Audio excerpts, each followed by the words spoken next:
Hello everybody. Today, as you might be able to tell by what's on screen and by the fact you clicked on the video, we got a tier list for CK3's DLCs. Now, it's been, a couple years since the game came out? I want to say like, 5? Maybe more actually, like 7? It's been a while. But there's a plethora of CK3 DLCs out now, and given Coronations just came out, I made some videos talking about that DLC and what's wrong with it and that kind of thing. And I thought this is kind of a good opportunity to talk about all the other DLCs, because in order to understand the failure of one DLC, it's kind of important to understand the success of others, right? So this video isn't about Coronations, although Coronations is in the list of DLCs that we'll be ranking, but instead it's going to be me looking at a DLC and then reflecting on why it was good, why it was bad, etc., and of course, putting it into a tier. So, let's not waste any time. I've organized these DLCs mostly by chronological order. Like, I wasn't looking super closely, but just based on what I could remember of when they came out, I put them in. So we start off with Northern Lords. And this is an interesting one, because Northern Lords, of course, added the Viking stuff, and people love playing as Vikings. I think that mechanically, Northern Lords was, like, very good. There are a couple problems with it. The things that are good about it is that the Varangi adventures, the new Scandinavian cultural stuff, the events, all that kind of thing was very, and still is very, like, interesting to engage with. Varangi adventures open up so much gameplay in terms of roleplay and mechanics, whether it means playing as Hastin and migrating all the way to, like, India, whatever you want to do. That kind of thing opens up a lot of different ways to play. The downside to Northern Lords is going to be the lack of balance with regards to its men-at-arms. So, Varangian veterans just beat everything in the game, more or less. Again, except, like, horse archers maybe in some particular cases, but even then, by pure stats, Varangian veterans are, like, insane. Huskarls are also really good, and then Vigman and Bondi are just, like, totally useless, like, completely pointless. I think it would have been more interesting if the Scandinavian special units from this pack changed the way the units interacted with, like, embark penalties, or changed raid speeds. For example, Bondi would be very nice if they gave, like, a raid speed improvement. Obviously, that's a bit harder to implement given how CK3's coding is, so I get it, but that could have been nice. As far as the cultural traditions, they were all very interesting. I liked them. Shield Maidens, a nice little bonus, helps you with role-playing with your daughters and stuff, and sisters. Very, very cool. So my cat's meowing. Alright, cat emergency resolved. She was out of water. It's been known to happen here and there. I was talking about Bondi, and then potentially giving, like, raid speed improvements or loot improvements, that kind of thing. That could have been maybe a better way to handle it. Regardless, Northern Lord's first DLC for CK3, I think it's an A. It's pretty good. That's the best way I could describe it. It's not, like, super pivotal, and part of me wants to say maybe it's, like, kind of must-buy only because of how much fun Vikings are. Like, think of average CK3 new player. What do they want to play? People love playing as Vikings. In the context of that, in terms of how often, like, Vikings are played, they kind of go up to S. But if we take away that sort of context and just look at the mechanics and the value of the DLC, I think it's a solid A. So if there were a tier between these, I'd give it, like, A+, so maybe we'll keep it kind of on the furthest left of the A section. It's very much bordering on S. Anyway, that brings us to the next DLC, which was Royal Court. The Royal Court is actually really interesting to talk about, for me anyway. You guys know I love yapping, but I actually have some interesting things to say about this DLC, which is that it inherently becomes, like, an S because of how important the cultural stuff is, like divergences and hybrids. Think of how many fun game mechanics are locked behind culture, but then the actual content of the DLC outside of that is going to be, like, a C. You know what I mean? Like, the Royal Court itself, not that interesting. A lot of event spam that I don't care about. A useless money sink, not useless, sort of uninteresting money sink. The royal amenity stuff, like, you always pretty much, except in some cases where you need money, you're going to put those to maximum because the benefits are really strong, and you want those benefits, and if you don't have them, you're severely weakening yourself. So you kind of just set all of the amenities to max, and then get some cool benefits, and it costs you money, and that's about it. There's not a lot of strategy to that. In some cases, if you're very poor, like I'm talking, like, extremely poor, you might reduce the amenities, but you very rarely do that. Artifacts are nice, the core artifacts are nice. There have been some more interesting ones that have come out in future DLCs, but overall it's pretty, like, meh. I wouldn't quite say it's quite bad, it's meh, but then the culture stuff elevates it to an A, but it's like a weak A. If there was a thing between A and B, I'd put it there. Let's call it an A-, whatever. Overall though, yeah, A, that's a good way to put it. After Royal Court came, of course, Fate of Iberia, and this was the first time that a struggle was made for the game. And I remember when this DLC was being like talked about in dev diaries and stuff, there was a lot of expectation on what a struggle would be, and expectations about how dynamic they would be. People really built this DLC up in their heads. They were like, we're going to be able to have struggles across the map.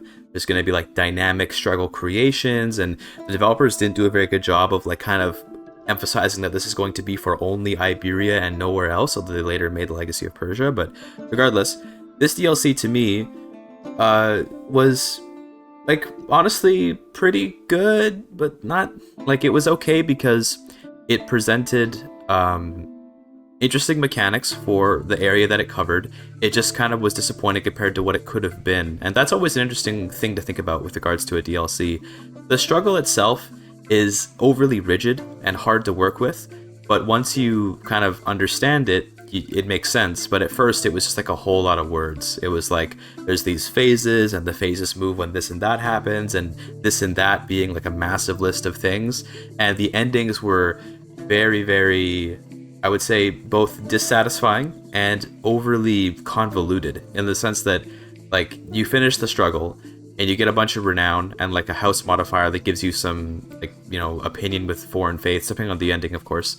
But the convoluted nature of ending the struggle was always really annoying. It was like you have to be in a particular phase and you have to do all these things that feel really weird. There was that patch, like by this time forever ago, but at the time many years after the release of the DLC, where they changed it so that to do a supremacy ending, you just had to control all of Iberia instead of having to like control a certain culture level and religion level and stuff. I forget how it works. Okay, it's been a while, but they updated it to make a little more sense. But even then, it still felt like it was just super convoluted and all over the place. So a lot of people, I think rightfully so, were not so happy with this DLC. Nonetheless, in retrospect, I think it ends up being meh. You know, it's not bad. It's not like it's it's not like it's terrible. It's not like it ruined the game by any means. It's not like it was awful. It just was a little bit overly convoluted, a little bit gamey, I would say, and it lacked a lot of interesting events. I did like the Mozarabic stuff. They had a lot of interesting things for that minority of Christians in the Muslim ruled land, and they had a lot of interesting stuff about like the Sakaliba settlers, so you could, like random Russians coming in and stuff. You could have the Jews, like they had like Jewish stuff going on. And I thought that was pretty cool. My cat is once again meowing, but I think she's okay. I think she just wants my attention, but unfortunately I am working. So, sorry kitty. If she comes over, I'll put her up on the camera. Anyway, after Fate of Iberia, I think what came after was Friends and Foes. And Friends and Foes is famously maligned. The reason why is because the feuds were ridiculous. So when you had a family feud, all of the members of that family would start murdering each other. And the feud was something you couldn't refuse. So if a... Why is she meowing? What is that, buddy? She's just staring at me. Whatever. I was talking about Friends and Foes. Family feuds, right? They were kind of foisted on you, and they were often a little bit broken. So it felt like it was hard to know how to progress a family feud, because the way that you could sort of see you even had one was in the Dynasty screen, a screen few people go to. And it was difficult to know like what to do exactly to progress it. The game told you through text that you could seduce the wives of your feuds and you could murder people, win wars, etc. But there was no like measurement of your success, in the sense that usually with this kind of thing there's some kind of checkbox or some kind of bar or something which explains to you like how to gain progress or how to win something. With Family Feuds, it was all very obscured, and the only way that you knew if you won was when it ended, you get a modifier to your house, like Stalwart Family, Capable Family, Weak Family, etc. These were indicators of who won the feud and who lost. That being said, the feuds were quickly patched to kind of be a little more reasonable. My cat is down here looking at me. Hey, buddy. Quickly they were patched, and that made them significantly better, in the sense that they were no longer as much of a murder fest. You didn't like get a feud and immediately know that you were going to die because every single member of another family was coming after you. But nonetheless, I'm going to put it at C. Pretty bad. It was not a good DLC. So hi, my cat's here. It was not a good DLC. It was quite a bad DLC. It could have been worse, but it certainly could have been a whole lot better. Outside of the feud stuff, I guess the little bit of events that came with like making friends and all that. Like you had like some stuff that had to do with like making friends and making rivals, and that was fine. Kind of boring. I mean, event packs are like this, right? It's one of the inherent problems with an event pack is that they're always going to be kind of just like event spam. I don't know what you do about that. I don't know what you do about event spam. It is what it is. If you add more events to the game, you have to add like hundreds of them for it to not be repetitive, right?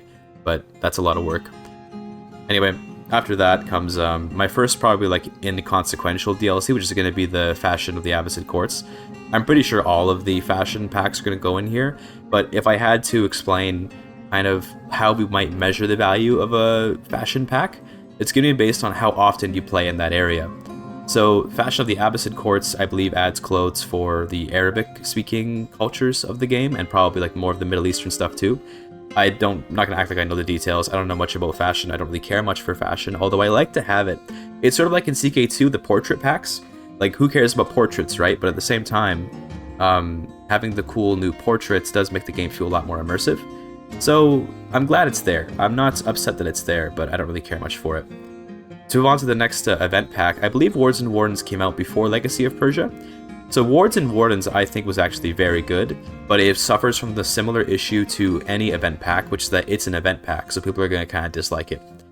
This DLC added university visits, it added hostages. Those two things are, to me, actually quite fun. University visits are very useful for making your character more educated and getting more perks and stuff, so that was a really nice mechanic. Oh, bye kitty, bye-bye. That was a really nice mechanic to add to the game. It was like, oh, now we can actually increase our education, we can gain new perks, we can spend money on stuff, right? I liked that. But then, when it came to, like, roleplay and stuff, the universities are pretty boring. There is that other intent for universities where you do the Goidelic shenanigans or whatever it's called. I, like, never do that, because when I go to university, I'm trying to get an education, bro. I'm not trying to party. So I haven't really messed around with that very much. Maybe that's more roleplay heavy. But in terms of getting an education, very useful mechanically, a nice money sink, and overall very enjoyable in terms of what it gives you to the game. The hostage stuff is very underutilized. I like using hostages a lot because when you take a hostage, you can then try to make them loyal to you. You can potentially induct them into your family in some cases, and you can change their religion and their culture. And that's lots of fun for really funny playthroughs and stuff. Obviously, if you take the primary heir of some empire and you culture religion convert them so that's totally different than what their religion in the empire is, then you're gonna end up having them just get overthrown, and that's totally fair. But maybe you take like a second-born son or something, turn him into like a Norse pagan, and then adopt him into your family, and now you have this funny situation where you've like stolen one of the sons of a great kingdom or something. It can be very fun. I'm gonna put this at A. Wards and Wardens to me is actually pretty good. It still has mixed reviews because, of course it does, it's an event pack, but I think that it's a very good DLC. It's underrated, I would call this one. Next up is Legacy of Persia, and Legacy of Persia is the second struggle after Fate of Iberia. I think the Legacy of Persia is pretty okay. Meh feels overly harsh on it, but it's it's not amazing. It's significantly better than Fate of Iberia with regards to the struggle mechanics. So the endings made a lot more sense. The length of the struggle made more sense. It was more short term. The events to me were more interesting, and there were a lot more decisions, a lot more activity you could do in the sense of like picking what kind of Islam you wanted to follow, or Zoroastrianism if you wanted to go that route. Like the new struggle endings that gave like the Iranian resurgence, it had a much more interesting set of modifiers and a much more interesting outcome. I liked the taking over the caliphate and stuff, making new caliphates, and this kind of stuff I think was actually significantly better done than Fate of Iberia. What it suffers from is just that struggles were already done. So it's hard to be really happy about a DLC that's more or less a copy of another DLC, just in a different area. That being said, I do definitely want to give credit to Legacy of Persia for actually creating a significantly better struggle system, and I would love to see struggles continue to be used in small DLCs, or maybe as like tacked on pieces to bigger DLCs for new regions that follow more of the Legacy of Persia style than the Fate of Iberia style. Fate of Iberia struggles lasts for the entire game unless you resolve it. Legacy of Persia has like a time limit on it, which is nice because it means you're not eternally stuck in it, and it means that you actually get through it. You don't like sit there with it just always there in the background. It becomes a lot more urgent, a lot more active. I like it very much. Part of me wants to put it in A, but that wouldn't really be fair to like the other DLCs that will go there later, I'm sure. The next DLC, I believe chronologically, is Tours and Tournaments. And this DLC is like just S tier. I'm just going to put it right up there. No messing around here. Tours and tournaments added things to spend your money on, which is tournaments and tours. It added so many cool new artifacts. It added activities that were really, really interesting. It addressed the event spam problem by letting you choose if you wanted events or not, which was via the locales during the tours, or rather the tournaments. The locales let you decide what kind of events you want and if you even want the events. If you don't want them, don't click them and just go ahead and do your tournament and move on. The tournaments themselves were very janky, in my opinion. CK3 and Paradox games by extension are, it feels like, always pretty janky, but tournaments especially were like really weird. It was like you always get given, like in duels and stuff, you get given like 4 options of what to click, and I don't really know the difference between them except that they have different percentage chances to increase your score. So it was kind of just like really boring to look through and click on whatever you wanted to get, but that's like one little flaw in a sea of amazing things. Tours and tournaments with the tours, the different kinds of tours, gave you a lot of purpose. I love that you could get the cultural acceptance, the cultural activities. You could try to become friends with your rulers through the feasts. I mean, there were a lot of different things to do with tours that made them really, really enjoyable. And although the events get repetitive, of course, as they always will, I still very much enjoyed like the mechanical contribution. This is one thing where I think the answer to event spam, and we're going to be talking about event spam probably a lot in this video, is to accept that events will be spammed, but make better mechanical contributions. If the purpose of what you're creating is to make interesting events, you're going to always have complaints. We'll get to other event packs and talk about more on that. But basically, you'd have to make hundreds to thousands of events in order to have them not repeat overly often. Each of these event packs contributes, I want to say, upwards of like 30 events. Yeah, that's going to become repetitive real fast. Tours and tournaments escapes the pain of event spam by being interesting in other ways that are more dynamic. It's extremely good DLC. After that, I think was Elegance of the Empire. Again, clothes goes right into the no opinion section. Because people love to play in Europe, I would say that it's likely that people will experience the new clothes pretty often. That being said, it's the Holy Roman Empire, I think. So that means that people probably don't play that much in the HRE. I'm trying to think where people play. They probably do play in the HRE quite a bit, but I don't know, like, I rarely play in the HRE.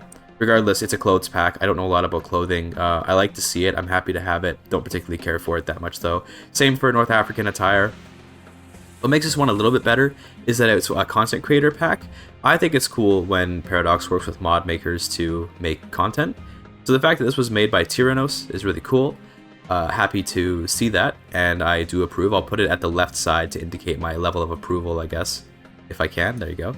And in terms of, again, do people play there very often? Probably not. I think that in terms of the order of where people play, probably Elegance of the Empire is at the top, then Abbasid Court, then North African attire. Nonetheless, happy to see it. This brings us to Legends of the Dead, which is the first content pack or content expansion or whatever they called it. It's meant to be sort of a stepping stone between a major expansion like Tours and Tournaments and a flavor pack like Northern Lords, Legacy of Persia, etc. I find this interesting because when Legends of the Dead came out, I really, really hated it, like a lot. And I then mellowed out my opinion to more of like a moderate dislike. And then over time, I started to like it more and more, and that's because I found myself actually using its mechanics.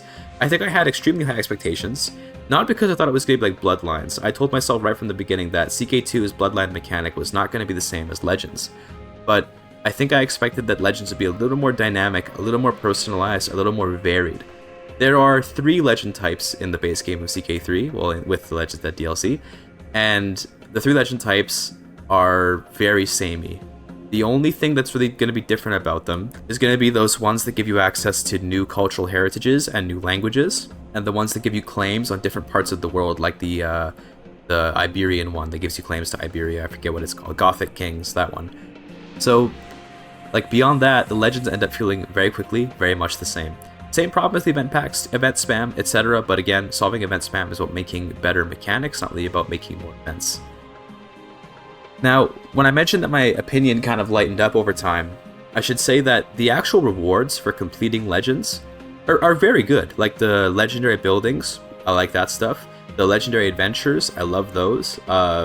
Being able to convert a massive swath of your realm into your faith is really, really nice. Like, all the rewards are actually really, really good.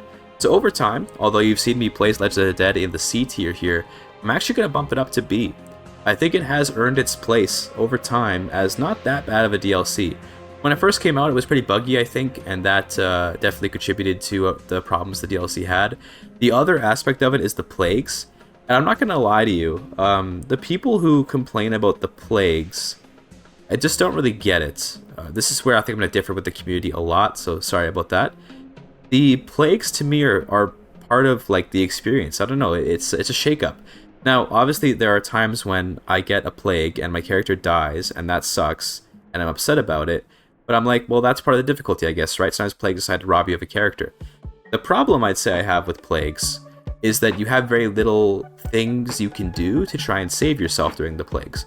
So you can seclude yourself, and the seclusion just reduces your chance of catching the plague, but you can't like take even harsher steps to ensure you do not get the plague. Back in CK2, and I'm not trying to be like CK2 was better, okay? CK2 had its own thing, but when you secluded, you could seclude for as long as you had food in the castle, and you could basically risk getting more plague in order to keep your supplies up, or you could, like, you know, become a cannibal. Famously, you could eat someone staying in the castle with you and say meat's back on the menu and all that, right? So there was more sort of proactiveness, I guess you could say, in CK2 compared to Legends of the Dead. That being said, I don't really have a problem with how plagues are done in CK3. I guess you can just build hospices, but who does that? I'm very hardcore like that, though. I don't care if my characters die. It all contributes to the story to me. So, yeah. Legends of the Dead going up to B.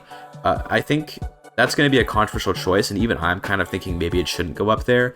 I think what drags Legends of the Dead down is expectations. And they mentioned that later, I think, is how there were a lot of inflated expectations about this DLC.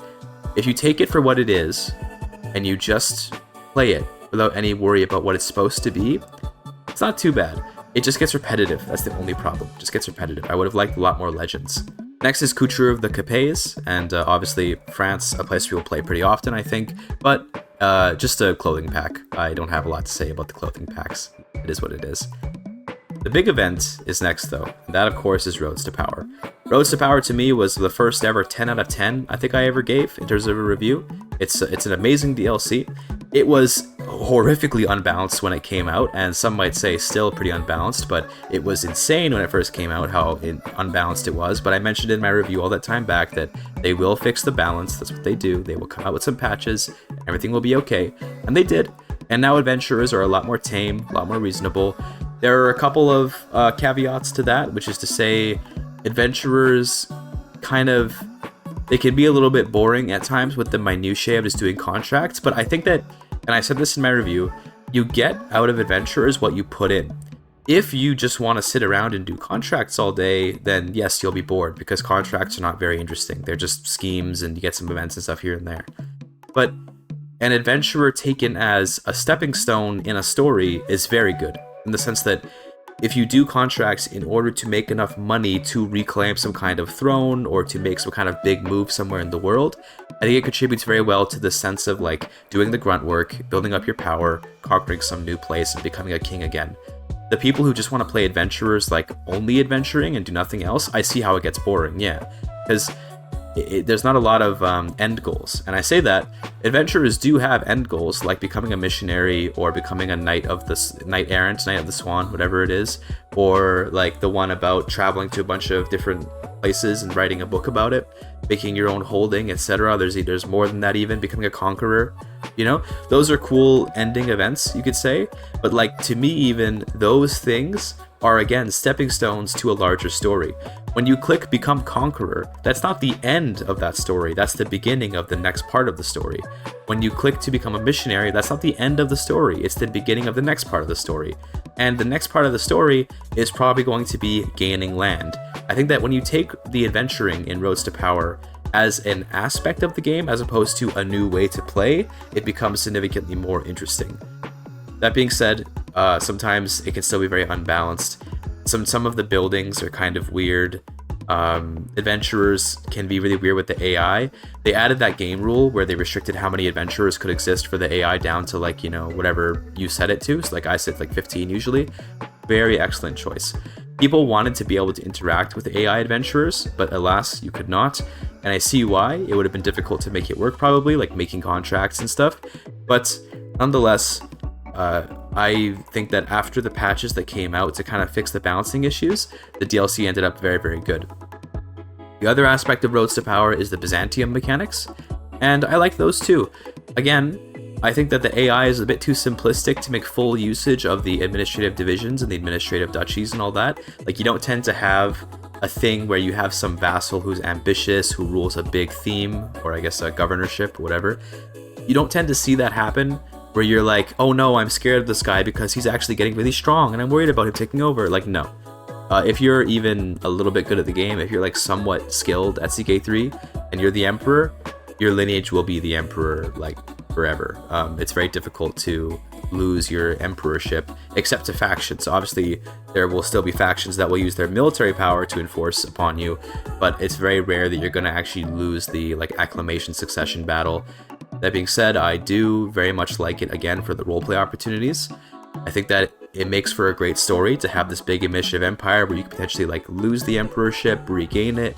If you're willing to be flexible and not necessarily always play optimally, then you can create situations where there's like an actual powerful household that challenges you. It just depends on how you choose to play it. I personally really like how empires with administrative succession work, but I can understand how the AI's inability to really leverage their position is a big problem. One thing I'll say, a special note about administrative stuff, is in multiplayer it's amazing, because the addition of having people who actually know what they're doing, who have actual ambitions and goals, like coming into your empire and messing with things, is wonderful. I like all the schemes, I like the domicile buildings that it came with, I like the estates and all that. Very wonderful stuff. I thought it was great. Overall, Roads to Power, just S+. Amazing DLC. Best DLC for CK3 we've had so far, I think. And we'll see what Kingdom, or All Under Heaven, eventually does for us. Following up with Roads to Power came Wandering Nobles, and Wandering Nobles is really interesting to me. I gave this DLC something like a 7.5 or an 8 maybe. I thought it was actually quite good. I really liked it. The community hated it though. And again, event pack, that's how it's going to be. But I want to talk about why I actually do like Wandering Nobles. I'm going to put it in the A section. Wandering Nobles, to me, is exactly what an event pack should be. It's some events plus things to do. In the same way that Wards and Wardens gives you universities and it gives you hostages, Wandering Nobles gives you a new lifestyle tree and 3 new activities. Now, how useful are the activities depends. Hikes are not very useful, but they're great for role-playing because you can bring your little companion along. You can have some one-on-one time with some character. I love that. Monument Expeditions, I thought were going to be really broken, but they don't really give you that many stats, and the characters they give you are really good, but a court position isn't that amazingly useful. But I love the usefulness and the fact that it has a proper use case. If I'm looking for court positions, Monument Expedition is actually really nice to do because I want to fill my court positions. Inspections are very, very strong. They're very good for if you're a relatively small kingdom and you've recently conquered a place and you're trying to get control there, or if you're trying to increase your taxes, or if you want legitimacy. Inspections give legitimacy, they give taxes, they give control, they give claims, they do a lot of stuff that's really useful and interesting to have. The events obviously get old very quickly, like as always, but the purpose that the activities come with is really, really nice. The big flaw, what prevents Wandering Nobles from unironically being an S tier DLC, is the fact that you have to invest several perks into the tree to do the activities. Here's what I would have done. Everyone can do surveys, everyone can do monument expeditions, everyone can go hiking. If you don't have the perks though, it's just less effective. That's all I would have said about it. It doesn't make sense that a king has to particularly focus in on wandering in order to go do a survey. What? Maybe the monument expedition, you could say, should be locked behind a perk. Like, okay, when the DLC first came out, these activities were unlocked as the second to last unlock in the tree. So you could do like years of building up your perks, then do your first inspection. Then with a patch later, they moved that to being the second perk in the tree. So you do one perk, then the second one unlocks the ability to do surveys and stuff, depending on the tree that you go into. Like, that was way better, but I really think that anyone should be able to do a survey. The big problem Wandering Nobles ran into with regards to people's expectations was that people thought that it was going to be a DLC for adventurers, like sort of an event pack for adventurers. That is not the case. That is not what it ended up being at all. And I'll admit, I thought it was going to be that too. I mean, look at the name of it, and it came after Roads to Power, right? So everyone's thinking, oh, more stuff for adventurers. Pretty much all of the perks that come with Wandering Nobles are like terrible to use for adventurers because you can't do inspections, you can't do hikes. I think you can do monument expeditions, maybe you can do hikes too, but you can't do inspections is the point.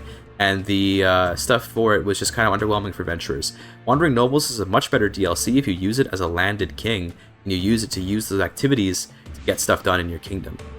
Anyway, I'd say this is probably the best event pack. That's hard to say though. Wards and Wardens I think competes with it very well, but I'd say that it's up there with Wards and Wardens for sure. I very much like it. I think it's quite good, but you know, I think the community disagreed with me on that one, which is totally fine. Next up is Cons of the Steppe. Cons of the Steppe suffered from similar problems to Roads to Power, which is that it was completely unbalanced, and still is unbalanced to be clear. I'm not rating it B, I'm just putting it there because I wanted to take my hand off the mouse. Cons of the Steppe is, like, I love it. I love the DLC, and I'm biased because I do really enjoy steppe nomad culture and Turkic history and Mongolic history and stuff, but horribly unbalanced when it came out. Still is pretty unbalanced, and it's very exploitable, and a lot of it doesn't fit very well thematically. So mechanically, I like the DLC. I like what it does. I like the migrations. I like the yurt. I like the buildings. I like the event chains around becoming the greatest of Khans. I love that stuff. But thematically, we were told that this was going to be a DLC that was about like survival in the harshest place on Earth, which, well, I guess Antarctica is more harsh, but the steppes are pretty damn harsh. It was way too easy to be a sedentary nomad, in the sense of like, you're sitting there and it's like a winter and then you just graze and it's like whatever, okay. Obviously migrations were optimal, it was better to migrate, but only if you could do it without needing to fight any wars. If you had to fight to migrate, it was better to stay where you were, even if the fertility was low, and you could always build up buildings that made the fertility high even in bad seasons. You could never lose any herd, you could build up a lot of money, you didn't need to raid for money, you could just like make passive income very easily, although raiding was very effective. And beyond that, like, it didn't feel much like it was difficult to survive on the steppes. It didn't feel like winter ever mattered, or like summer made a big difference. It was just kind of like, okay, well, we're here, we're really overpowered, we're Turks, we have horse archers, we win every battle, easy clap, we go raiding here and there. I did like how the DLC made it so that, like, if you're on the steppes, not every playstyle is viable. So they didn't like operate under the pretense that they need to make every playstyle acceptable. On the steppes, martial is king, like completely. If you can fight, you'll win, and then might makes right, you know, you'll dominate. You could do an intrigue playstyle, like stealing herd is an interesting playstyle. It's totally busted because you can stack enough intrigue that you actually can execute schemes the day that you start them, and you can steal herd like instantly. But beyond that little kind of exploity type thing, like a learning lifestyle is not very useful on the steppes. Learning gives you fertility, and that's nice, but if you can't defend your territory, then it doesn't matter if you have fertility. Diplomacy wasn't really very useful on the steppes. It let you make some allies maybe, it gave you a little more prestige, which is useful I guess, but like, you know, martial is king, and it makes sense. Martial should be king on the steppes, makes total sense. The content for Genghis Khan, like the Temujin story content, was fine, kind of whatever, I don't care about it very much. The content for becoming greatest of Khans is quite nice, but the problem is that conquering the world, like playing a super heavy conquest game, really sucks. It becomes a huge drag very quickly. I don't know how it should have been changed to make that less of the case, but it's a fun novelty playthrough, like once or twice maybe, to do like the whole conquering all of Europe and conquering Africa and invading everywhere as Genghis Khan, and then you never want to do it ever again because the lag is unbearable. But yeah, overall, I'm gonna say Cons of the Steppe is like a B. It had a lot of problems. I wanted to put it into pretty good. I wanted to put it here, but I think it gets a B because it did have some flaws that were pretty serious. It still does have some flaws. I'm definitely gonna put it above Legends of the Dead though, because I think that it is better than Legends of the Dead, but not by a whole lot. I can't help but love it because of like the region it adds content to, but beyond that, it's like not that super duper good. The big thing I love about it is that it added so many new casus bellis, like the Overrun Kingdom CB. To me, that's like an amazing CB that really should be like more a part of the game.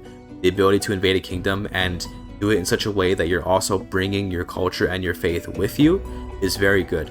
I think that Overrun Kingdom should maybe be like exclusive to Cons of the Steppe, but overrunning a county, give the Vikings that, you know? Like the Vikings invade like Jorvik, right? And they make it their culture and their religion.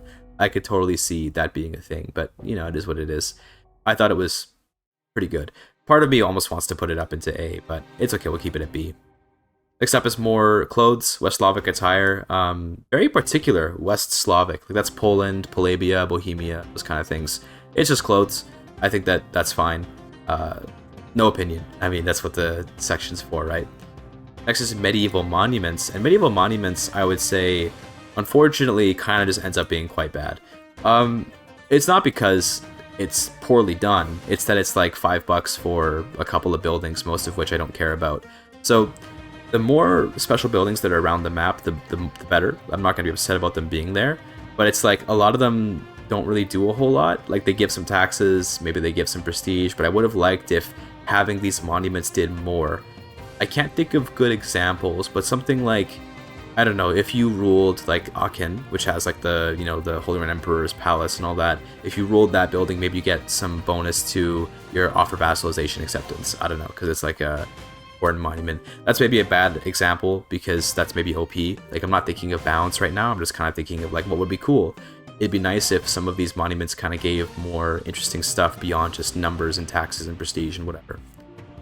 Anyway, that's it. Beyond that, I mean, nice to have. Not going to complain about it. Quite bad is maybe a bit harsh.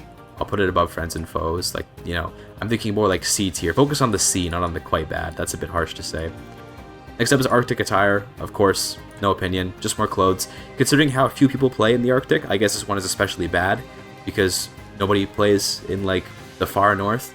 Although after Cons of the Steppe, they did add some, you know, there was that content for the far north people of the permafrost, the Siberian permafrost. So I guess that maybe added some reason to play with Arctic characters. Again, nonetheless, clothes are good, more clothes better. Crowns of the World is going to be a similar sort of thing. I don't remember, this is how little I know about this DLC. Do the crowns that are added by Crowns of the World, do they have stats? I know it adds cosmetic crowns, but does it add actual artifacts? If it adds artifacts, then like I guess it can go into quite like truly terrible, you know, in the sense that like I don't really care about $5 for a DLC that just gives a couple of artifact crowns, but I'm gonna instead rank it more as a cosmetic piece, which is to say that cosmetics are nice, not really strong opinion about it, buy it if you want it, but you know, for things like this it's hard to condemn them because it's just aesthetics, so you don't have to buy it, but it's hard to really love them either because it's just aesthetics, so why would you buy it? You see what I'm saying? This brings us, of course, to the most recent DLC, Coronations. You know where it goes. It goes in truly terrible. This section literally only exists for this DLC. Coronations is truly, truly awful. It's terrible. That being said, I've sort of softened my opinion. I've already made 2 videos about it, so feel free to check out those videos instead of listening to me yap about this DLC like right now. But essentially, with the day 1 patch that came out, they did fix some of the problems. The oaths are still a massive missed opportunity. The oaths are still really weird. I don't like that you have to get your vassals to be pious in order to build some buildings. To expand on that, if you're going to do that system, then you have to give me ways to give piety to my vassals. If in order to make that building, I forget the name of, religious monument or whatever, if in order to make the next tier of that, I have to make my vassals pious, I need a way to make them pious. There needs to be a way for me to either tyrannically remove them from power and replace them with like monks. That's really cool, by the way. If they were to do some system like that, where you can like inflict tyranny on the realm to make it more religious, that'd be pretty cool, but you can't do that, obviously. I guess you could try to find characters who are already pious and put them in power, but that's tough. Because, again, you can't give piety to someone. There's no way for me to generate characters that are especially pious. I have to just hope to meet them, I guess, and then I can tyrannically revoke stuff. Regardless, there are other flaws. I do like some of the oaths. For example, there's the one where you need to get to a level 5 education and get a bunch of really highly skilled advisors, and then you can make a university in one of your counties. That's really cool. I very much like that. But that's like an outlier in the middle of a sea of horrifically bad oaths. The one that's like lasting peace, 50 years to do 5 years of peace in return for like a nothing throwaway modifier, like whatever, bro, I don't care. Most of them are just throwaway modifiers I don't care about. Some of them give interesting stuff, but yeah. There's that one, I forget what the oath is, but it gives you a cultural tradition. I vaguely remember it, but I don't remember it very well off the top of my head. But that's an interesting idea as well, is your oaths altering the culture in some way. The problem I have with it is that that's a very like wide sweeping change to your culture on behalf of one king's actions. Anyway, In summary, Coronations are the classic event pack problem, a lot of events without much substance for the activities, but it's alright. I think the DLC will probably be looked on a little more brightly in the future, maybe it'll go from 17% negative, or rather 17% positive reviews up to like 30% one day, but no big deal. It's a cheap DLC. It's hard to be really upset about a $5 DLC. It's just that it was so buggy when it came out was the big problem. Like, it was unacceptably buggy when it came out. That being said, I like to cope. I like to tell myself that maybe the fact that they were so horrifically bugged on that DLC means that they were really putting in a lot of time and effort into All Under Heaven. So maybe All Under Heaven will be better by the fact that Coronations was so bad. Regardless, let's wrap it up there. There's my tier list. Roads to Power, Tours and Tournaments at S, best DLCs in the game, obviously. Northern Lords, Royal Court, Wandering Nobles, Wards, and Wardens. These are DLCs which are very positive contributions to the game. They don't drag it down. They contribute things which I very much enjoy playing with and are generally well regarded. In the B tier, we have Legacy of Persia, Fate of Iberia, Cons of the Steppe, and Legends of the Dead. These are DLCs which have significant drawbacks, but which are still, I would say, overall positive to the game. They still make the game better, but with significant caveats and a lot of problems. Think of Legends of the Dead with all of its lack of variety, Cons of the Steppes with the lack of balance, the struggles being frustrating, etc. In Tier C, we have Medieval Monuments and Friends and Foes. These, to me, are DLCs which actively kind of drag the game down. Now, Medieval Monuments being in there, I don't know if this drags the game down, but it doesn't feel like it belongs in B, and it's too mechanically important to go into no opinion, so it goes into C. But Friends and Foes actively makes the game worse because the feuds are so frustrating. They patched them to make them less frustrating, but it didn't patch it enough. It's still very frustrating to deal with. For that reason, it's quite bad. We have Truly Terrible for Coronations. This is like so bad that you would want to turn the DLC off. Now that they actually added the patch that fixed the bugs, I wouldn't say you should turn the DLC off anymore. But at the time that it came out, the day that it was out, it actually was better to have the DLC be off because you could not succeed in the oaths. But this is a DLC that truly drags the game down, I would say. And then we have all of the cosmetic DLCs. No opinion, they're fine. Buy them if you want. Buy them. Otherwise, I hope you enjoyed this video. Hope you enjoyed the tier list. I would encourage you to, if you're interested in any particular DLC, go and watch my reviews of these DLCs. Not all of them have I reviewed, but most of them I have. So you can go and check those out if you just want to see more information about each DLC. And let me know in the comments what you think. If you agree, disagree, what you would have done, etc. I made this video because Coronations kind of like made me want to reflect on the DLCs, and now I have. So there's my rankings. Thank you very much for watching. Thank you for your time.